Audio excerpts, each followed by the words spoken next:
The first sound was a dull thump against my front door, like someone had dropped a heavy bag of groceries. It was just after dawn, 18 years ago. I remember the chill of the floorboards under my bare feet as I crept to the peephole. Nothing. Just the grey pre-dawn light. I almost went back to bed, but something made me open it. There, on my welcome mat, was a baby carrier. Inside, a tiny sleeping infant, no more than a few weeks old, and a note tucked into the blanket. 4 words scrawled in my sister Marley's unmistakable looping handwriting. "He's yours now. Good luck. My name is Nicole, and that's how I became a mother at 24, not to a child I'd planned, but to the one my own flesh and blood had discarded like yesterday's trash." The first few years were a blur of exhaustion and fierce, almost primal, love. I was supposed to be starting my residency, the culmination of years of medical school. Instead, I was learning to mix formula, change diapers with one hand, while on the phone begging a temp agency for shifts and function on 3 hours of broken sleep. My tiny apartment, once a quiet sanctuary, became a chaotic symphony of baby gurgles, crying fits, and the constant hum of the washing machine. "How are we going to do this, little man?" I'd whisper to Leighton, his baby fist wrapped tight around my finger. He'd just blink his wide, trusting eyes at me, and somehow that was enough. I found a job as a medical assistant at a local clinic. Steady hours, less pay than a doctor, but it meant I could be home every night. My dreams of specializing in surgery faded, replaced by the immediate pressing need to provide. My friends, busy with their own burgeoning careers and social lives, slowly drifted. Dates were non-existent. Who had the time or the energy? My world shrank to encompass just me and this tiny human who depended on me for everything. There were moments I thought I'd break, like when Leighton was 3 and spiked a fever so high he had a febrile seizure in my arms. The terror that clawed at me then, the frantic drive to the ER, the sterile smell of the hospital. It seared into my memory. Or the first time he came home from kindergarten crying because a boy had asked why he didn't have a daddy, and why his other mommy never came to school events. "Some mummies aren't ready to be mommies, sweet pea," I told him, holding him close. "But you have me, and I'm the luckiest mommy in the world." "Are you my real mum?" he'd asked, his lower lip trembling. "I'm as real as it gets, Leighton," I'd said, kissing his forehead. "The realest." But for every moment of struggle, there were 1,000 moments of pure, unadulterated joy. His first laugh, a sound like wind chimes. His first wobbly steps, arms outstretched towards me. The handmade Mother's Day cards, the school plays where he'd search the audience until his eyes found mine, the late-night talks about everything and nothing. I poured every ounce of my being into raising him, into making sure he felt loved, secure, and wanted. He wasn't a burden, he was my reason. And then, last month, he stood on that stage. My son, Leighton. 18 years old, tall and handsome, a kind smile that reached his intelligent eyes. Valedictorian. "To the person who made all of this possible," he said, his voice clear and strong, his gaze finding mine in the crowded auditorium. "My mum, Nicole. You taught me what strength, sacrifice, and unconditional love truly mean. This is for you." The applause was deafening, but all I could see was him, my boy, on the cusp of an incredible future, a full scholarship to his dream university gleaming in his pocket. Pride swelled in my chest, so fierce it almost hurt. We'd done it. Against all odds, we'd not just survived, we'd triumphed. The celebration dinner afterwards was a happy blur of congratulations and excited chatter about dorm rooms and course selections. My best friend, Saiga, squeezed my arm. "You did good, Nick. More than good." I smiled, but even then a tiny sliver of unease had begun to creep in. It was too perfect, this happiness, too complete. For years I'd had this recurring nightmare. Marley, her face a mask of entitlement, reaching for Leighton, her voice a venomous whisper. He's mine. I'd wake up in a cold sweat, my heart pounding, the relief that it was just a dream, quickly followed by a lingering dread. The last few weeks, those nightmares had intensified. A silly superstition, I told myself. Marley hadn't shown her face in 18 years. Why now? Tonight, Leighton was out with friends, a last hurrah before summer jobs and college prep consumed him. I was tidying up, the silence of the house amplifying the quiet hum of the refrigerator, the tick of the grandfather clock in the hall. It was late, almost midnight. Then my phone, sitting on the kitchen counter, buzzed. An unknown number, my stomach clenched. A cold wave washed over me, prickling my skin. My hand hovered over the screen, a sudden, irrational fear gripping me. I knew, even before I answered, that the piece was over. My hand trembled as I tapped the green icon. Hello? My voice was barely a whisper. Nicole? Is that you? Wow, it's been ages. The voice was brighter, higher pitched than I remembered, but undeniably her, Marley. A wave of nausea hit me. What do you want, Marley? I kept my tone flat, devoid of the storm raging inside me. 18 years of silence, and she calls like we spoke yesterday. Well, that's not a very warm welcome for your sister, she chirped, a fake lightness in her voice that set my teeth on edge. I'm back in town, just for a bit, and I was thinking, it's time I saw my son, her son. The words hung in the air, heavy and obscene. Leighton is busy, I said, my grip tightening on the phone. He's preparing for university. Oh, I heard. Valedictorian, scholarship. So proud. As if she had any right to be. That's partly why I'm calling. I'd love to be involved in his university plans. Help him pick out things for his dorm. You know, mother-son stuff. I closed my eyes, counting to 10. There's nothing for you to be involved in, Marley. Now, Nicole, don't be like that. I know we had our differences, but he's still my boy. I'm actually just around the corner from your place. Why don't I pop over? We can talk properly.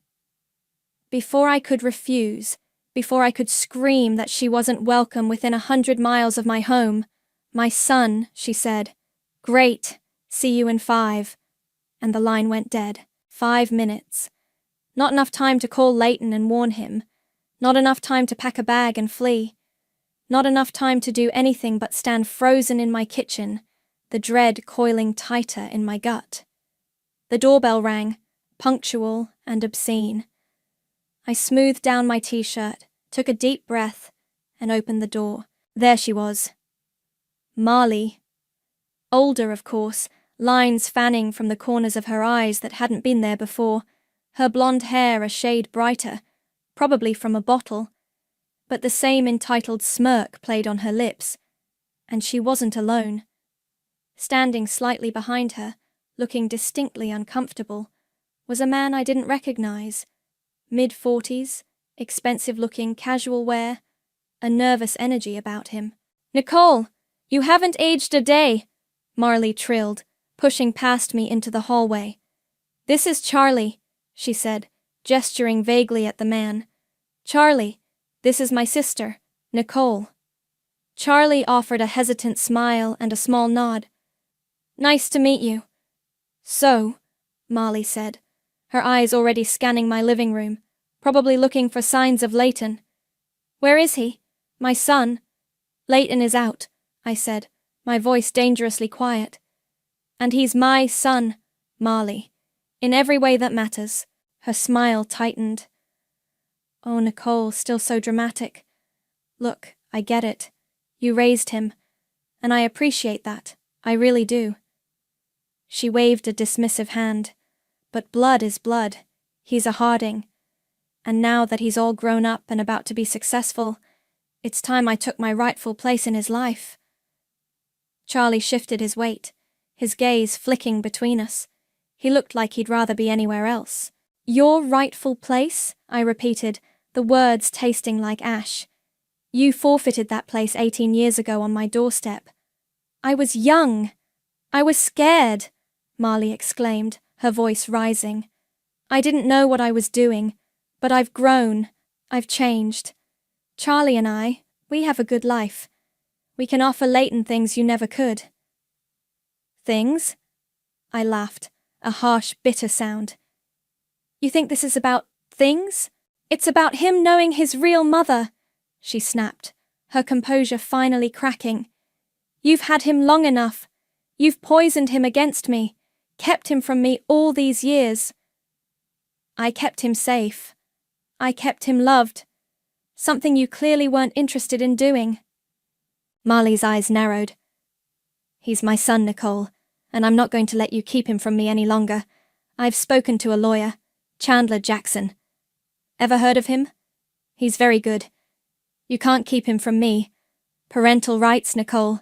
They're a powerful thing." The door slammed shut behind Marley and her silent, uncomfortable companion, Charlie. The scent of her expensive perfume lingered in the air, a cloying, unwelcome reminder of her intrusion. I leaned against the closed door, my legs suddenly weak. Parental rights. The words echoed in the sudden quiet of my house. My mind flashed back to those early days. The sheer, crushing weight of it all. I was working as a waitress in a greasy diner from 6 a.m. till 2 p.m., then racing to my clinic job from 3 till 9. Sleep was a luxury I couldn't afford. I remember microwaving instant noodles at midnight, Leighton asleep in his bouncy chair beside me, the only way I could keep an eye on him and get some paperwork done for the clinic. His baby food cost more than my own meals. Rent was a constant worry. One particularly brutal winter, the heating in our tiny apartment broke. I bundled Leighton in every blanket we owned and held him close all night, terrified he'd get sick. He coughed for weeks afterwards. The doctor's bills piled up. Marley, with her talk of rights, had no concept of those nights, of that fear. When Leighton was 5, he asked, "Mommy, why doesn't my other mommy visit? Timmy at school has 2 mommies who visit." I sat him on my lap. "Sweetheart," I began, choosing my words carefully. "Your other mommy, Marley, she loved you very much when you were a tiny baby. But sometimes grown-ups aren't ready to be parents, even if they want to be. It takes a lot of work, and sometimes they make choices that mean they can't be around. Did she not want me?" His little voice was so small, so vulnerable. "Oh, baby, no." I hugged him tight. "It was never about you. It was about her. And I wanted you more than anything in the world. You were the best surprise I ever got." He seemed to accept that, for a while, but the questions would resurface, every few years, a little more pointed, a little more knowing. It was after one of those conversations, when Leighton was about 10, that I started the box. Not a physical box at first, just a folder on my ancient laptop. I scanned in every receipt for diapers, formula, school clothes, doctor's visits. I saved every school report, every permission slip I'd signed, every teacher's note addressed to Ms. May, every birthday party invitation, every holiday photo where Marley was conspicuously absent. It felt necessary. A shield, maybe. Or ammunition. I wasn't sure back then. The day after Marley's unwelcome visit, my phone started buzzing. And it didn't stop. "We need to talk about Leighton's future. He deserves to know his mother. Charlie thinks it's important for Leighton to have a relationship with me. He's very family-oriented. What's his university address? I want to send him a care package." I ignored them all, a cold knot of anger tightening in my chest with each notification. I forwarded the text to Saig. "She's unbelievable," Saig texted back. "Delusional. What are you going to do?" "I don't know yet," I replied, "but she's not getting near him." That box you told me about years ago, Sag wrote. Still got it? Oh yeah, I typed. It's got a lot heavier. A few days later, a courier arrived. A large, ostentatiously wrapped gift. The card, in Marley's looping script, read, "To my wonderful son Leighton. Can't wait to celebrate your successes with you. Love, Mom." I felt a surge of fury. Mom. She had no right. Leighton came home from his summer job at the library later that afternoon. He saw the box on the kitchen counter. "What's this?" "It's from Marley," I said, watching his face. He picked up the card, read it, his expression unreadable for a moment. Then, he looked at me, his eyes clear and steady.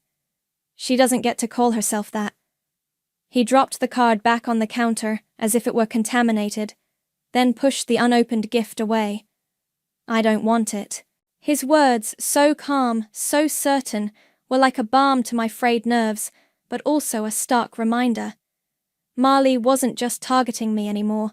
She was trying to worm her way directly to him, and that I wouldn't allow.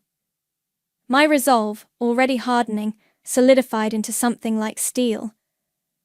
My silence and Leighton's rejection of her gift clearly didn't sit well with Marley. Her next move was predictable, if infuriating. She went to our parents. Mom called a few days later, her voice strained. "Nicole, dear, Marley came by." I gripped the phone. "And?" "She's very insistent. Says she's made mistakes but wants to make amends. She told us you're being unreasonable, not letting her see Leighton." "Mom, she abandoned him. For 18 years. Now that he's successful, she suddenly wants to play mother." "I know, dear, I know," Mom sighed. "Your father and I, we remember. But she was crying, saying she just wants a chance. She made it sound like you were, well, poisoning him against her. He's 18, Mom. He has his own mind, and his own memories, or lack thereof, when it comes to her." "We told her it was between you and Leighton," Dad's voice rumbled in the background. "But she's your sister, Nicole. It's complicated." Complicated. That was one word for it. I knew Marley. She could turn on the waterworks like a faucet, play the victim with Oscar-worthy skill. I just hoped Mum and Dad would see through it. They'd been supportive of me, financially and emotionally, in those early, desperate years, but Marley was still their daughter.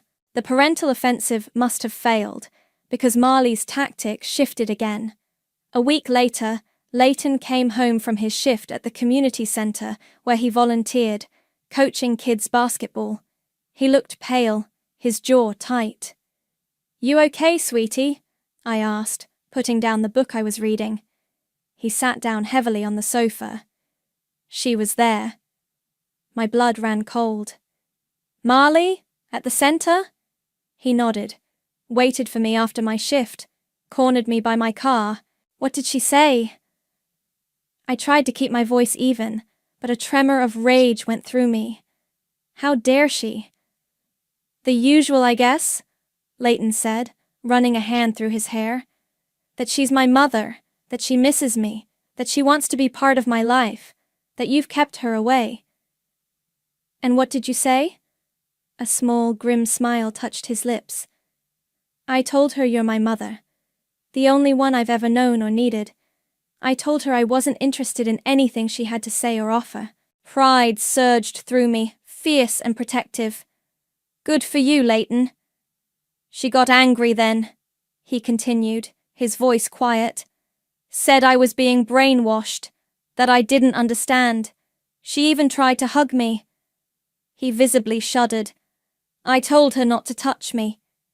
"Oh, Leighton, I'm so sorry you had to deal with that." He met my eyes, his own clear and resolute. "Don't be, Mom. It's okay. I handled it." He paused, then added, "She said she just wanted to explain her side, that you'd poisoned me against her.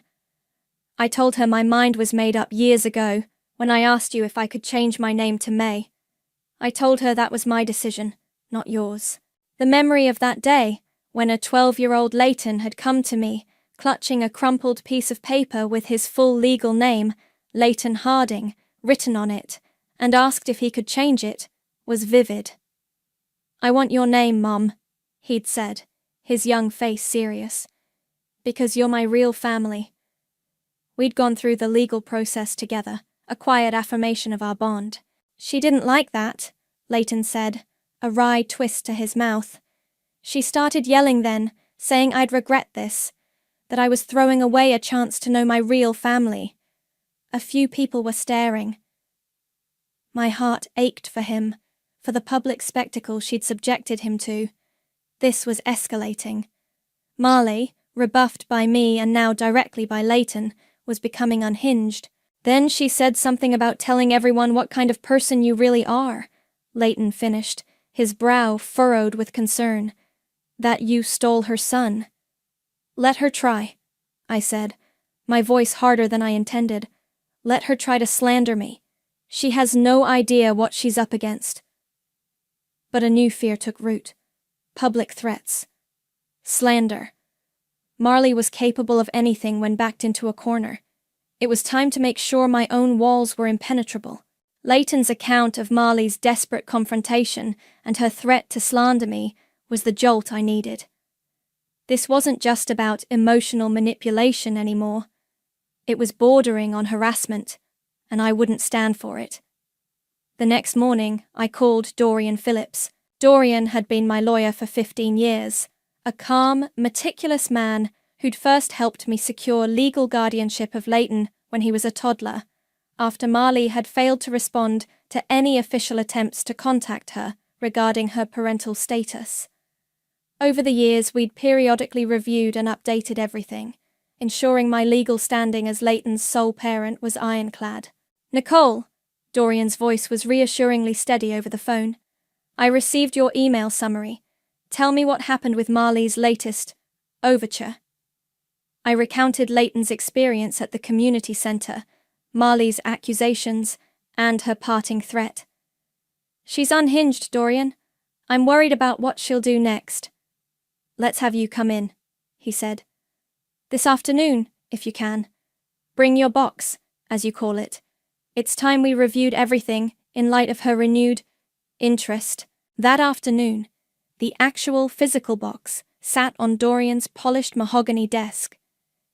It was a simple, sturdy archive box, but it felt immensely heavy. We'd transferred everything from my digital files and physical folders into it years ago, organizing it meticulously. "All right, Nicole, let's go through it," Dorian said, opening the lid. He pulled out the first manila envelope, labeled Financials, Year 1-5.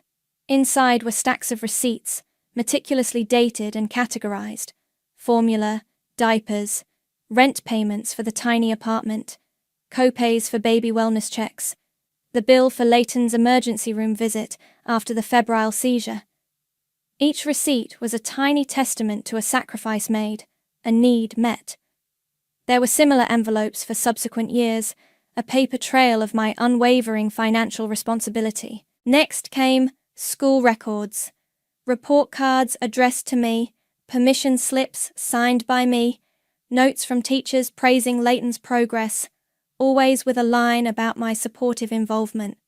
There were programs from school plays, certificates for spelling bees, photos of me beaming beside Leighton at award ceremonies.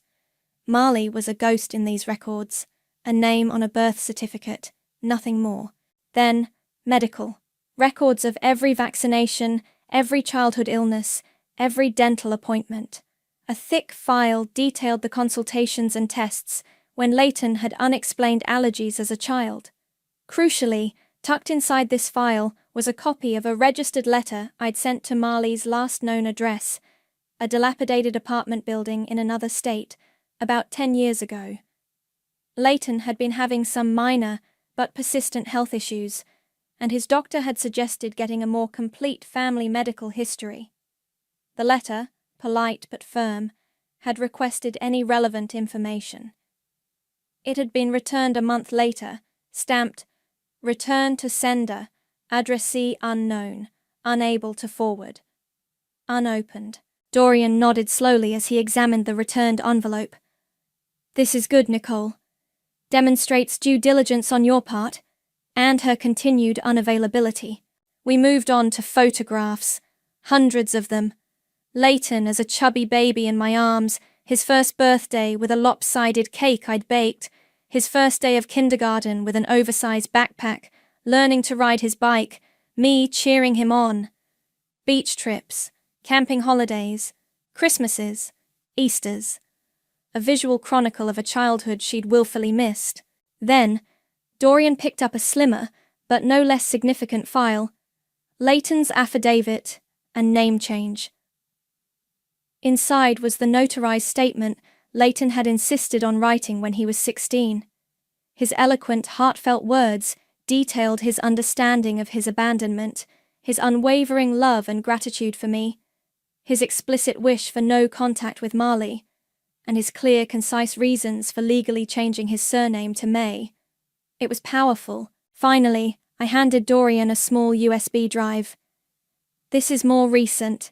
Printouts from Marley's social media. The missing years when she couldn't be reached for Leighton's medical history. She wasn't exactly living in a cave. The photos showed her on sunny holidays, at parties, smiling, carefree, with no mention, ever, of a son. Dorian leaned back, a grim satisfaction on his face. Nicole, this is comprehensive. More than comprehensive. Legally, your position is exceptionally strong. Guardianship is solid, abandonment is well documented, and Leighton, as a legal adult, has clearly stated his wishes. He paused. If she attempts to slander you, or cause public disturbances, we can issue a cease and desist. If it escalates, a restraining order isn't out of the question. A sense of grim readiness settled over me. I wasn't looking for a fight, but if Marley brought one, I was prepared. The box was heavy, not just with paper, but with 18 years of truth.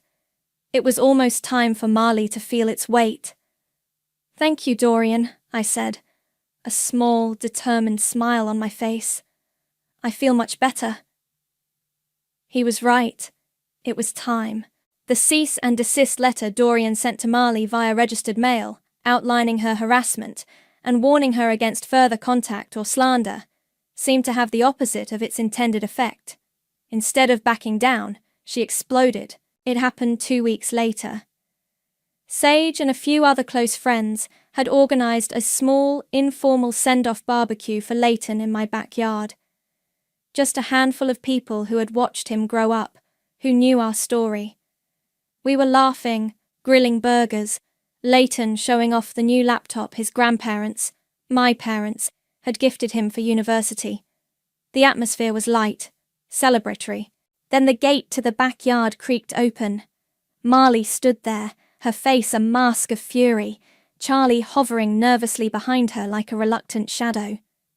So, this is where the party is, Marley said, her voice dripping sarcasm. Celebrating sending my son off without even inviting his own mother? A stunned silence fell over our small group. Sage stepped forward slightly, placing a protective hand on my arm. Leighton, who had been demonstrating a feature on his laptop to one of his friends, froze, his expression hardening. Marley, you are not welcome here, I said, my voice low and steady, though my heart was hammering against my ribs. Not welcome! I'm his mother! I have every right to be here, she shrieked, taking a few aggressive steps onto the patio. Charlie mumbled something, trying to pull her arm, but she shook him off. You think you can just erase me? Steal my son and pretend I don't exist?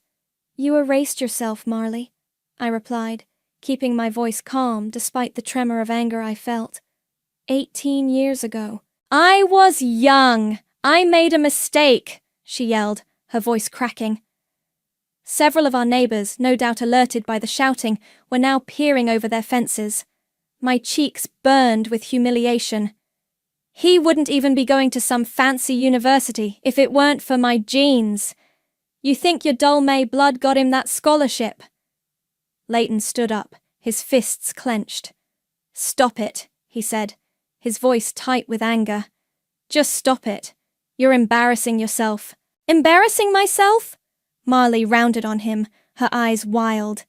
You're the one who should be embarrassed, siding with her. She's twisted you against me. I'm your mother, Leighton. I gave birth to you. Giving birth doesn't make you a mother, Leighton shot back, his voice rising to match hers. Being there does. Loving someone, sacrificing for them, raising them. Nicole did all of that. You did nothing.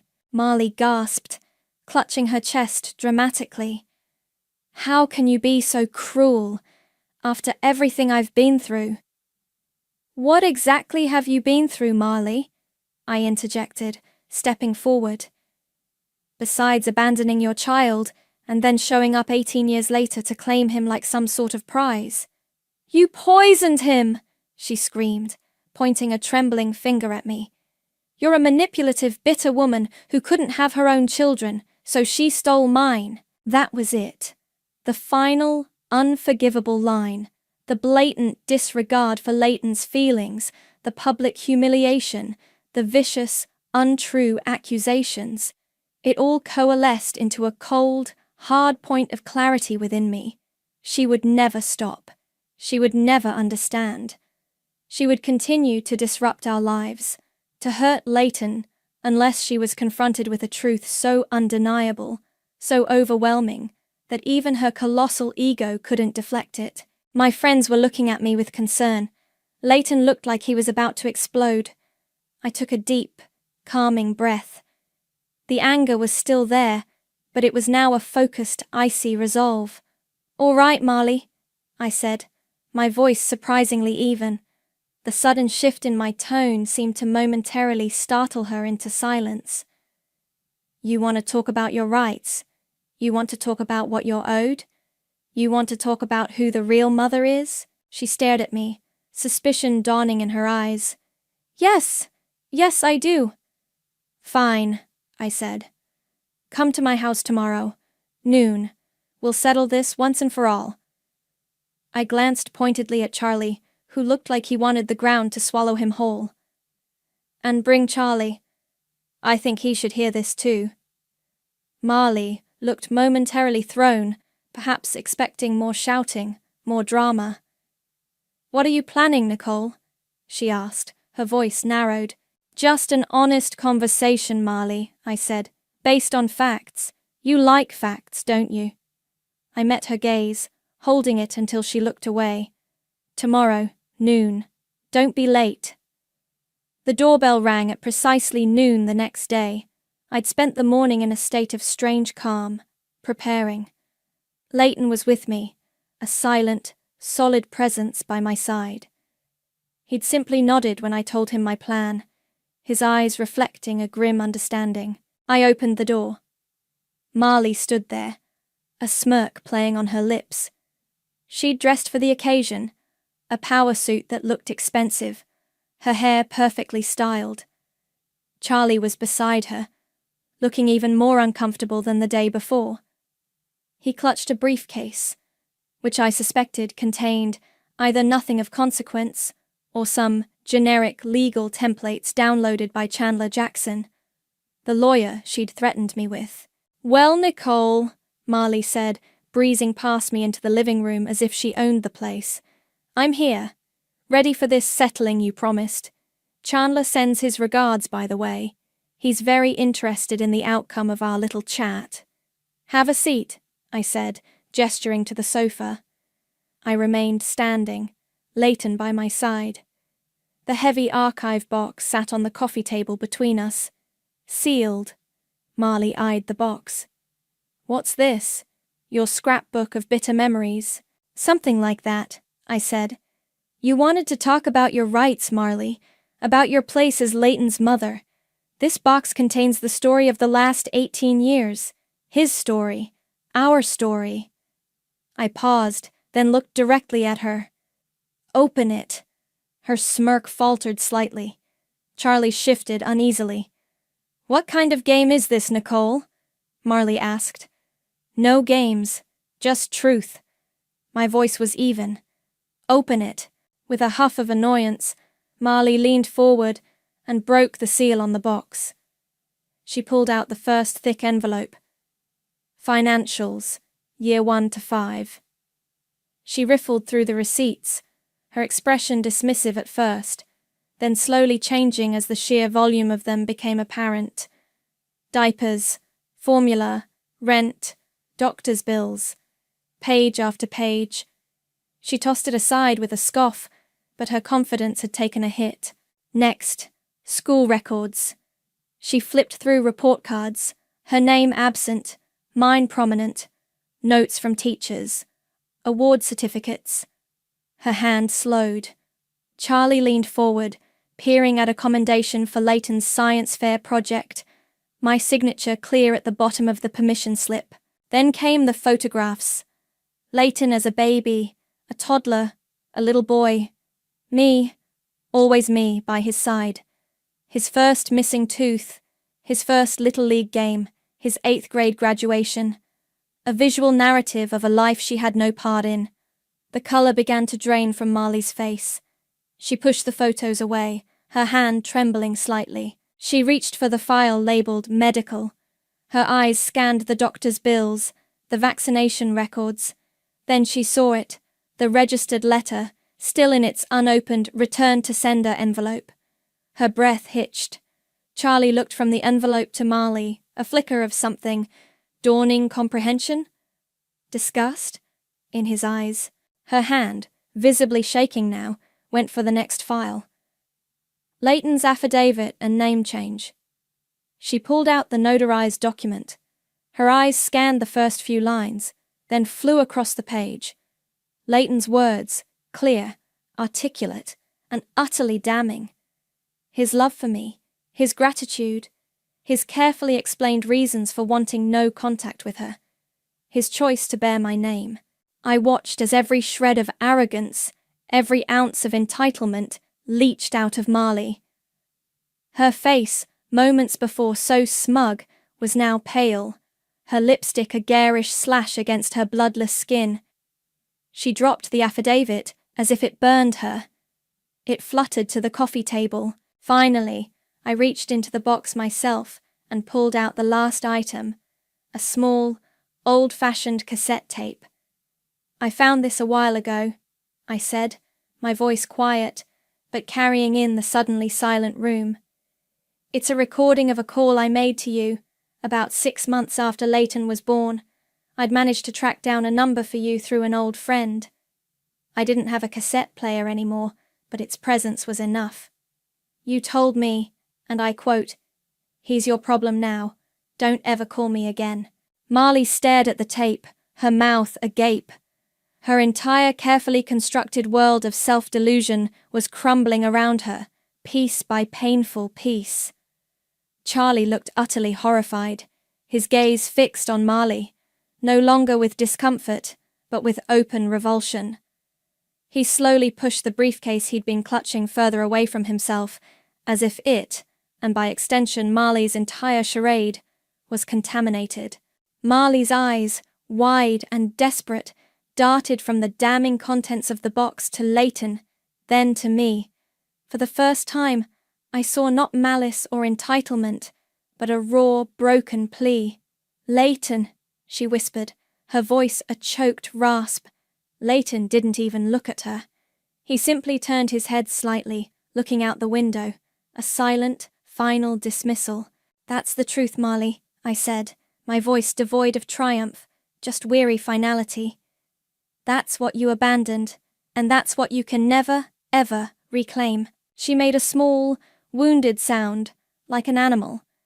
Then wordlessly she stumbled to her feet, her expensive suit suddenly looking ill-fitting and cheap. She practically fled from the room, not even glancing back. Charlie stood for a moment, his expression one of profound disgust, aimed squarely at Marley's retreating back. He gave me a single, almost imperceptible nod, then turned and followed her out, leaving the box, its damning contents, and Marley's shattered illusions behind. The front door clicked shut, the sound unnaturally loud in the sudden, profound silence of the living room. The box sat on the coffee table, its contents slightly askew from Marley's frantic, then faltering, examination. It felt like a weight had been lifted, not just from the room, but from my entire being. Leighton finally turned from the window, his expression unreadable for a moment.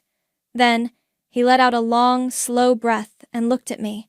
A small, almost hesitant smile touched his lips. "Well?" he said, his voice a little rough. "That was... something. Are you okay?" I asked, my gaze searching his. He nodded, the smile growing a little more confident. "Yeah, Mom, I am. Better than okay, actually." He walked over and wrapped me in a hug, strong and reassuring. "Thank you," he whispered into my hair. "For everything. Always." I held him tight, a wave of emotion, relief, love, a touch of sadness for the sister I once knew, long buried under layers of selfishness, washing over me. "Always, Leighton," I whispered back. We didn't talk much more about it that day. There was no need. The air in the house felt lighter, cleaner. Later that evening, Saji called. "So," she asked, her voice alive with curiosity, "how did Judgment Day go?" I gave her the rundown, the box, Marley's crumbling facade, Charlie's horrified exit. "Wow," Sage breathed. "She actually showed up, and he left with her? Charlie, I mean." "He followed her out," I clarified. "But the look on his face, I don't think that partnership is long for this world." My prediction proved accurate. A few days later, my mother called, her voice a mixture of distress and something akin to reluctant understanding. "Nicole, I heard from Marley." "Oh?" I kept my voice neutral. She was hysterical. Said you'd ambushed her, humiliated her. But then she let slip about Charlie. He left her, apparently, right after they left your house. He told her he couldn't be with someone so deceitful, that she'd lied to him about everything, especially about Leighton. Karma, I thought, could be brutally efficient. Marley had tried to build a new image, a new life, using Leighton as a prop, and it had all come crashing down, burying her in the debris of her own lies. "She's alone now," Mum continued, a note of sorrow in her voice. She said she has nothing." A pang of something, pity, perhaps, for the broken person she'd become, touched me, but it was fleeting, quickly overshadowed by the immense relief that Leighton was finally, truly free from her shadow. "She made her choices, Mum," I said gently. "Years ago, and again, just recently." The following week, Leighton and I were packing his things for university, sorting through clothes, books, the accumulated treasures of a childhood well lived. He picked up a framed photo from his desk.